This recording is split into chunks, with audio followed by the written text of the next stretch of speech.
Assalamualaikum warahmatullahi wabarakatuh. Halo pemirsa Ekspedisi Channel, selamat bertemu kembali dengan kami di cerita kisah nyata misteri. Nah pemirsa, di episode kali ini kami akan menceritakan kisah nyata dari seorang narasumber bernama Bang Rudi.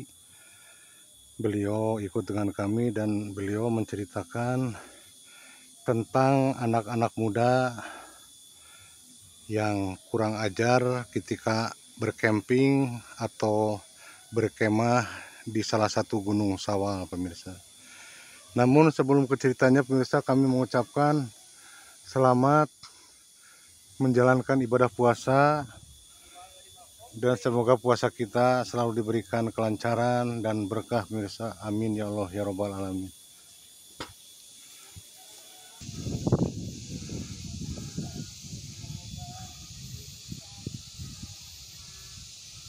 Nah pemirsa, kali ini kami akan menceritakan kisahnya atau kami berada di salah satu perbukitan, di salah satu ini saungnya. Kami duduk di sini supaya ceritanya kami merasa tumanina, pemirsa. Dan kali ini kami ditemani narasumber yang mengalami kisahnya atau yang menceritakan kisahnya kepada kami. Nah pemirsa, kali ini kami bersama narasumbernya Bang Rudi. Ini Bang Rudinya. Halo Bang Rudi, apa kabar? Halo, pemirsa. Apa kabarnya Bang Rudi? Alhamdulillah baik, Bang. Bagaimana puasanya hari ini? Alhamdulillah lancar, Bang. Nah Bang Rudi, cerita yang diceritakan atau kisah nyata yang diceritakan Bang Rudi kepada kami itu kejadiannya sudah berapa lama kira-kira? Sekitar 10 tahun yang lalu. Oh, jadi pemirsa, kejadiannya sekitar 10 tahun yang lalu dikala di Gunung Sawal itu belum ada yang namanya tempat camping ya. Ya, benar. Jadi waktu itu mereka membuka lahan. Kira-kira berapa orang pemirsa? Waktu ke sana berapa orang Bang Rudi? Temen aku 4 orang, terus aku 1 orang, jadi 5 orang lah sama aku. Ketika waktu itu mau bercamping, kalau nggak salah acara mau merayakan malam pergantian tahun. Oh, jadi pemirsa, mereka camping itu Bang Rudi dan keempat teman lainnya itu camping ke Gunung Sawal itu ingin merayakan pergantian tahun baru di Gunung Sawal. Pemirsa, memang waktu itu di Gunung Sawal belum ada tempat camping, tidak seramai sekarang pemirsa, dan mungkin mereka membuka lahan sendiri untuk tempat bikin tenda atau bikin campingnya ya. Ya, Bang. Nah, Bang Rudi katanya di di saat melakukan camping di Gunung Sawal itu ada seorang anak atau teman Bang Rudi yang menjadi sumber bencana atau sumber misteri. Siapa itu Bang? Ya, itu teman aku namanya Johan. Jadi Johan itu pemirsa katanya anaknya nakal Ya, dan juga bengal. Katanya kadang anaknya Johan itu sering minum pemirsa. Jadi tanpa pengetahuan Bang Rudi, Johan itu ternyata membawa minuman. Jadi membawa minuman ke gunung. Ya pemirsa, dan teman-teman Bang Rudi itu katanya umurnya berada di bawah umur Bang Rudi. Jadi Bang Rudi itu sebagai ketua di acara camping tersebut. Jadi Bang Rudi yang bertanggung jawab penuh atas keselamatan, karena Bang Rudi memang suka berpetualang ke gunung atau ke hutan pemirsa. Jadi Bang Rudi di situ sangat bertanggung jawab untuk menjaga demi keamanan di saat camping pemirsa. Nah pemirsa, katanya Bang Rudi menceritakan pagi-pagi sekali mereka berlima berarti ya? Ya, berlima. Berlima berangkat ke gunung dari jam 6 pagi pemirsa, karena untuk mencapai gunung tersebut sangatlah susah karena memang harus membuka jalan sendiri karena belum ada jalanan seperti saat ini atau seperti sekarang pemirsa. Yang ada paling jalan yang dipakai orang-orang untuk mencari atau menangkap, membuat jerat untuk babi hutan pemirsa. Nah mereka pun berangkat dari jam 7 berangkat ke Gunung Sawal. Jadi pemirsa, Bang Rudi tidak mengetahui kalau yang bernama Johan itu anak yang tersebut nakal, tidak tahu kalau Johan itu membawa 2 botol minuman pemirsa tanpa sepengetahuan Bang Rudi. Nah pemirsa, singkat cerita mereka pun sampai katanya sekitar sehabis zuhur pemirsa, dan mereka pun siap-siap membuka lahan, menebang-nebang pohon untuk membuat tenda di salah satu gunung sawal atau di puncaknya gunung sawal. Dan kebetulan yang mereka buat untuk spot tenda itu tidak rata atau si tanahnya itu agak miring pemirsa, jadi tidak terlalu datar pemirsa. Tebing. Jadi dekat tebing ya. Jadi bikinnya katanya dekat tebing. Nah mereka pun lalu membuat tenda dan sampailah kepada 1 sore pemirsa, sekitar jam 5 sore pemirsa. Singkat cerita pemirsa, sekitar jam 9 malam Bang Rudi dan teman-teman yang lainnya persiapan untuk membuat masak-masak, yang membuat api unggun, membuat liwet dan juga masak menu-menu yang lainnya pemirsa. Dan di saat yang lainnya Bang Rudi dan yang lainnya masak-masak, Bang Rudi melihat Johan masuk ke semak-semak pemirsa dengan Iwan pemirsa. Jadi Bang Rudi tidak punya pikiran apapun. Bang Rudi hanya berpikiran mungkin Johan dan Iwan akan mencari kayu bakar, karena memang memerlukan kayu bakar yang sangat banyak pemirsa. Nah Bang Rudi tidak mengetahui mereka melakukan apa pemirsa. Dan beberapa saat kemudian Bang Johan dan Iwan datang, namun Bang Rudi tidak curiga sama sekali. Namun Bang Rudi mencium aroma minuman di saat Johan dan Iwan berbicara, berkumpul dengan teman-teman yang lainnya sambil membakar ikan dan ayam.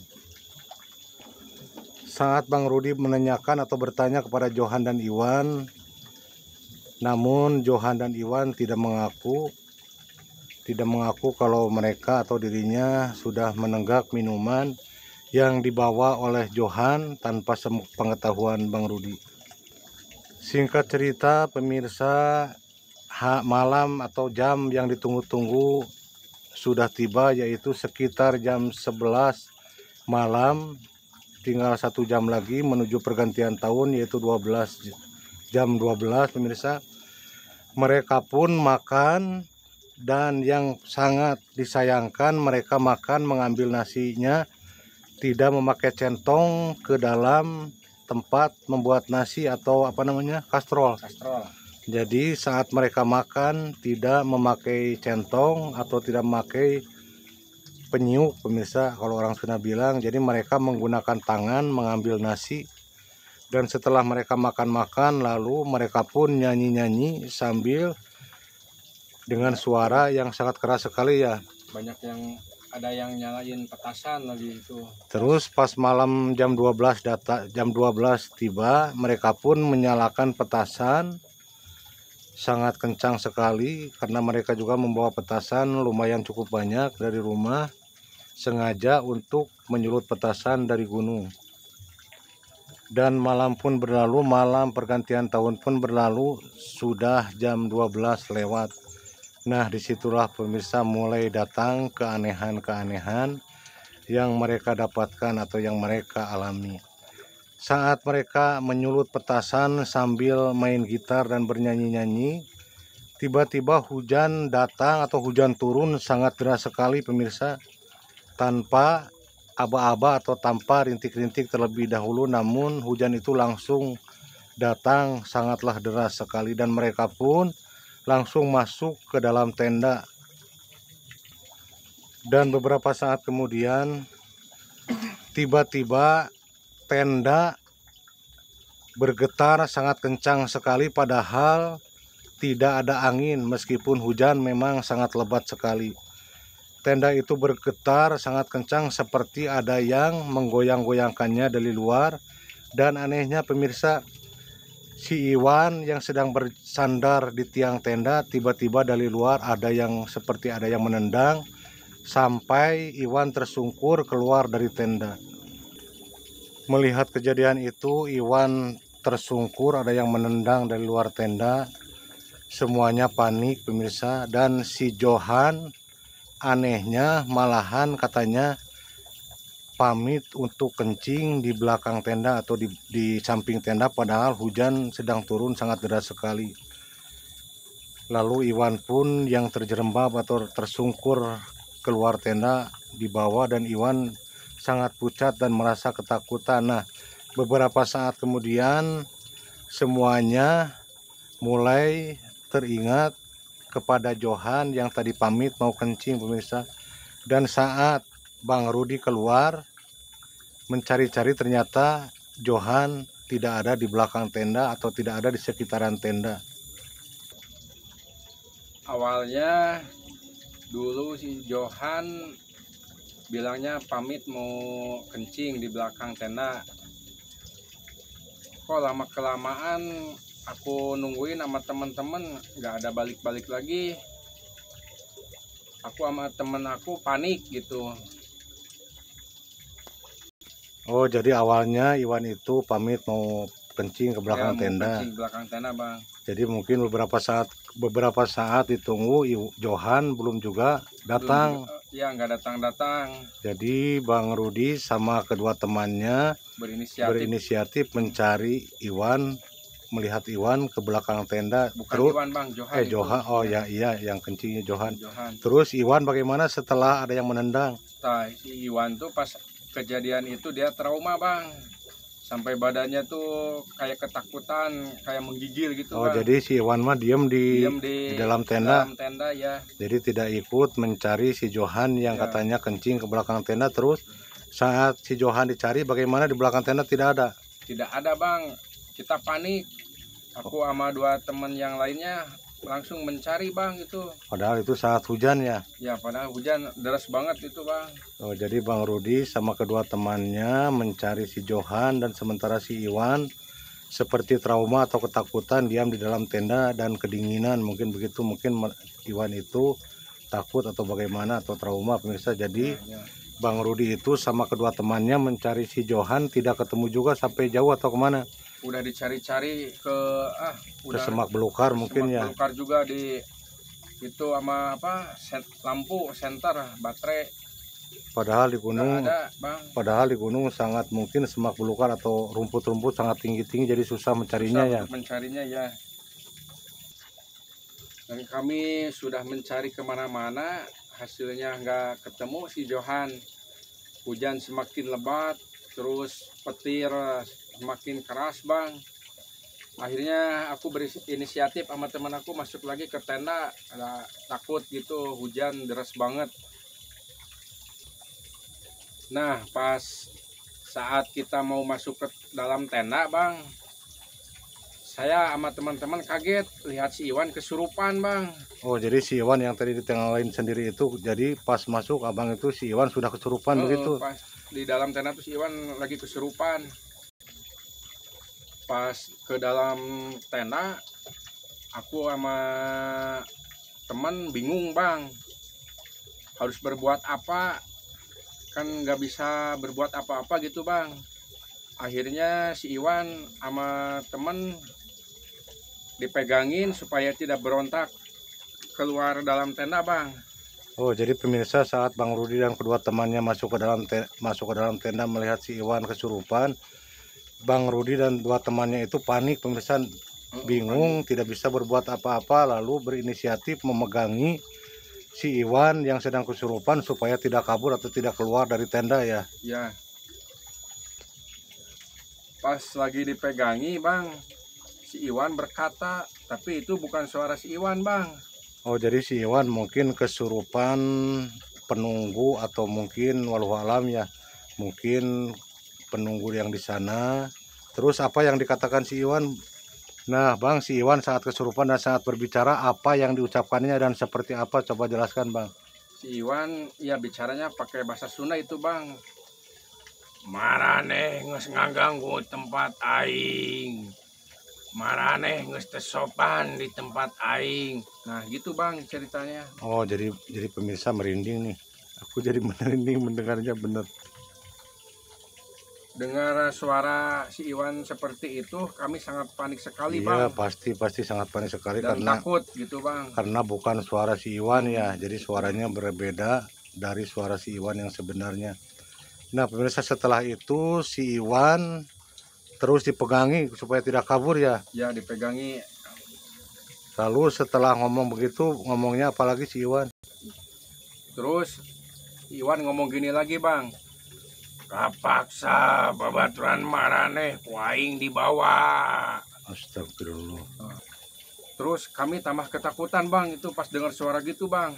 Iya pasti, jadi maksudnya babaturan Marane itu teman kalian ya. itu akan dibawa, jadi maksudnya mungkin si Johan yang hilang itu ya, ya? Pas itu langsung pikiran aku ke si Johan Bang.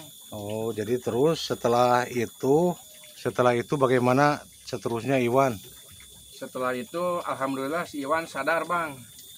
Nah, jadi tidak berapa lama mungkin bisa kesurupannya si Iwan hanya mungkin jadi menasehati, jadi sang penunggu di gunung tersebut mungkin marah atau bagaimana, dan memberikan peringatan kepada anak-anak atau kepada Bang Rudi dan yang lainnya saat melakukan camping tersebut, melakukan hal yang tidak sopan atau mengganggu itu karena Bang. ya berteriak-teriak nyanyi begitu ya.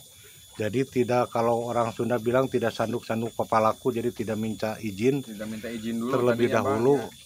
Karena memang di gunung itu tempatnya para gaib pemirsa. Nah pemirsa, yang lebih menyeramkan lagi pas kejadian si Iwan sadar, tenda kita bergetar kencang sampai talinya juga putus dan sampai tenda kita ambruk pemirsa. Oh, nah jadi pemirsa katanya setelah si Iwan sadar, tiba-tiba tenda itu bergetar sangat kencang sekali, talinya putus dan tenda pun ambruk.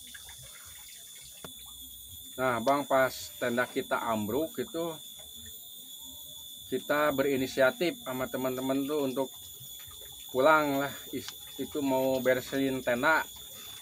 Tapi kan waktu masih malam, sekitar jam 2-an lah waktu itu. Jadi masih gelap, mungkin meskipun ya. Pulang pasti akan terus yang dibawa lampu apa saja waktu itu? Cuma bawa lampu senter sama lampu patromak. Terus kan lampu patromak itu minyaknya kan udah mau habis lagi. Jadi kena hujan mungkin karena tenda rubuh, jadi si patromak juga padam ya. Ya. Terus kalau mau pulang juga kan kepikiran nasib si Johan Bang. Gimana nasib si Johan?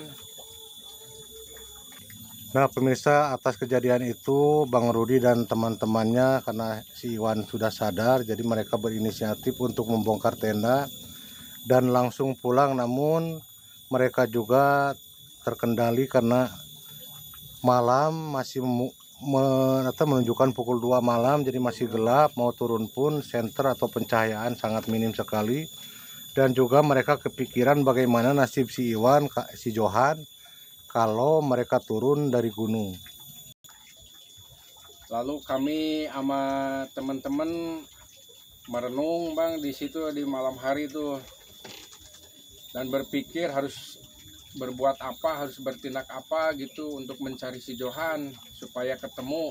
Ya pasti bingung ya Bang, karena malam atau masih gelap ya.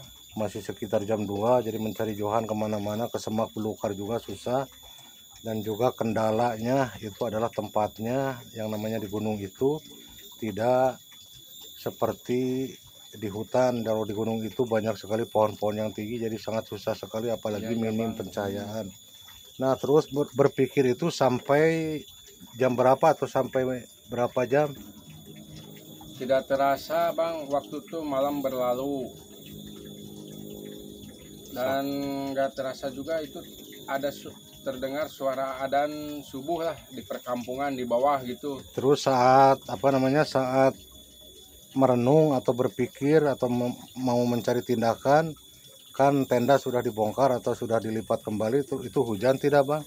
Udah tidak hujan Bang, pas kejadian itu kejadian udah ambruk tenda tuh Hujan udah alhamdulillah udah reda Bang. Oh, jadi iya, jadi mereka pemirsa, Bang Rudi dan teman-temannya itu berpikir mencari tindakan untuk bertindak bagaimana sementara Johan belum ditemukan dan tidak terasa sampai menjelang adzan subuh pemirsa. Lalu setelah adzan subuh Abang dan teman-temannya pulang bagaimana?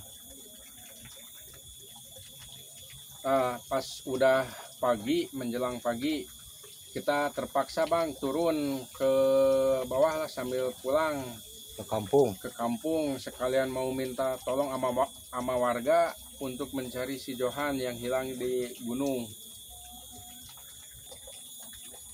Nah pemirsa, saat kita lagi menuju pulang ke kampung, pas lagi di pertengahan jalan masih di atas gunung gitu, kami melihat si Johan lagi duduk kayak kedinginan, lihat baju yang kotor. Pas disamperin kayak yang lagi nggak ingat gitulah sama kita tuh. Nah pemirsa, jadi saat Bang Rudi dan ketiga temannya menuju pulang dan di tengah perjalanan masih di sekitaran gunung tersebut, beliau melihat si Johan sedang duduk di dalam semak belukar. Awalnya Bang Rudi sangat senang sekali, ternyata Johan ditemukan pemirsa. Lalu Bang Rudi dan teman-temannya mendekatinya karena senang. Namun si Johan itu seperti mau lari pemirsa, dan saat sama Bang Rudi dipegang tangannya dan bertanya sama si Johan sudah tidak nyambung dan tidak mengenali Bang Rudi dan teman-teman yang lainnya. Jadi kata Bang Rudi, si Johan itu sangat ketakutan pemirsa ketika bertemu dengan Bang Rudi, seperti takut sekali pemirsa. Namun Bang Rudi dan ketiga temannya mencoba memegangi si Johan supaya tidak menjauh atau tidak lari pemirsa. Lalu kami membawa Johan untuk pulang. Meskipun Johan tidak mau diajak pulang, lalu kita paksa ajak pulang lah. Jadi mungkin Johan itu seperti hilang Hilang ingatan, hilang kesadaran mungkin. ya. Jadi saat ketemu dengan teman-temannya atau dengan Bang Rudi, Johan seperti tidak mengenali, bahkan terlihat ketakutan, dan saat diajak pulang mungkin Johan itu seperti menolak ya, jadi tidak mau. Jadi orang linglung gitu. Ya, jadi berhalusinasi mungkin kayak orang linglung. Namun akhirnya dibawa turun juga Bang. Ya akhirnya dibawa turun sambil dipegangin tangannya supaya tidak kabur gitu, supaya tidak berontak.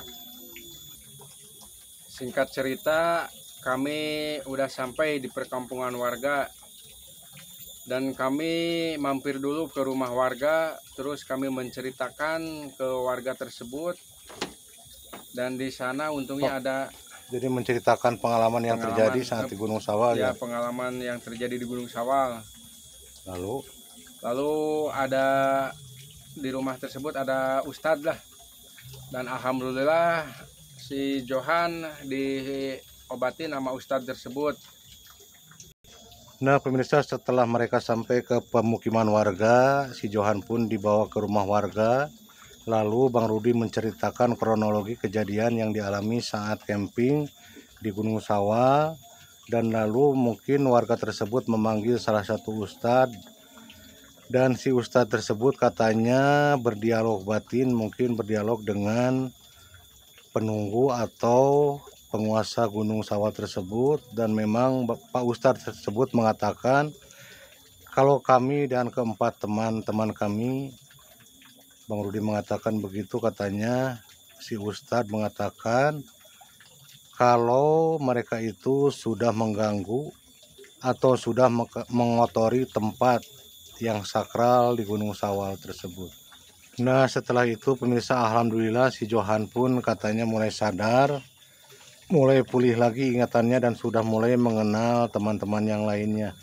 Dan Pak Ustadz pun menyarankan kepada Bang Rudi dan teman-temannya, silakan saja datang ke Gunung Sawal, namun harus berperilaku sopan, jaga etika, jaga kesopanan, karena yang namanya dimanapun kita bukan hanya manusia, ada juga makhluk lain. Jadi kita harus bersifat sopan, attitude yang baik dan juga menjaga tata krama. Nah, begitulah pengalaman yang dialami Bang Rudi atau kisah nyata yang dialami Bang Rudi ketika melakukan atau memperingati pergantian tahun baru. 10 tahun yang lalu, pemirsa. Nah, kita ambil sisi baiknya dan kita buang sisi negatifnya, pemirsa. Itu akan jadi pembelajaran bagi kita semua atau siapapun yang suka berpetualang atau siapapun yang suka mendaki. Jadi kita harus selalu menjaga etika dan tata krama selama kita berada di salah satu gunung dimanapun gunung berada. Nah, pemirsa, sampai di sini dulu kisahnya. Jangan lupa dukung terus channel kami dengan cara like, komen, dan juga subscribe biar channel kami bisa berkembang. Dan siapapun yang mendukung channel kami doakan sehat selalu, murah rezeki, dan panjang umur serta bahagia selalu. Amin ya Allah ya robbal alamin. Dan selamat menjalankan ibadah puasa lagi besok. Nah, Bang Rudi, makasih ya atas cerita kisah nyata yang sudah Abang ceritakan kepada kami. Ya, sama-sama Bang.